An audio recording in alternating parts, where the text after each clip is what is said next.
Depuis plus d'un mois, le Front social connaît une ébullition.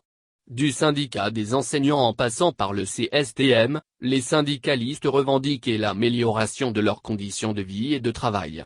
Cherchent-ils à profiter de la période transitoire pour imposer leur diktat?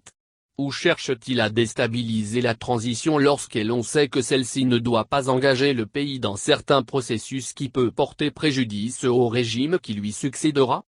La transition a du pain sur la planche. C'est qui sous-entend de nombreux préavis de grève et des grèves qui se succèdent depuis plus d'un mois. Elle ne laisse personne indifférente lorsque l'on sait que les missions de la transition sont claires et précises. Et l'organisation des élections et la mise en place des réformes pour la bonne marche du pays. Hélas, ces prérogatives sont en passe d'être changées au profit des demandes des syndicats qui veulent profiter de la transition pour obtenir ce qu'ils n'ont pas pu obtenir des régimes précédents.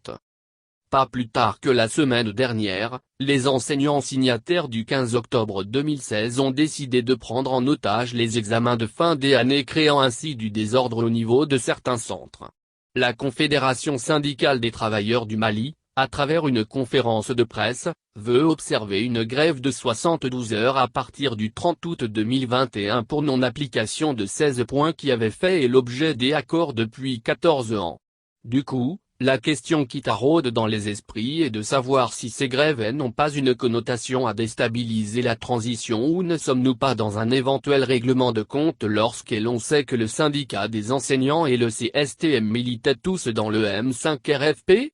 Aujourd'hui la primature, détenue par le dit M5-RFP, est appelée à faire face aux nombreuses revendications de ses anciens alliés.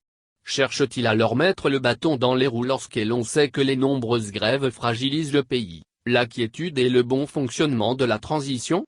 Une transition qui se trouve déjà fragilisée par l'insécurité grandissante avec comme corollaire les tueries en masse de paisibles citoyens. Le président de la transition en personne a échappé à une décapitation le jour de la fête de Tabaski. Ces malheureuses histoires sont des parfaites illustrations.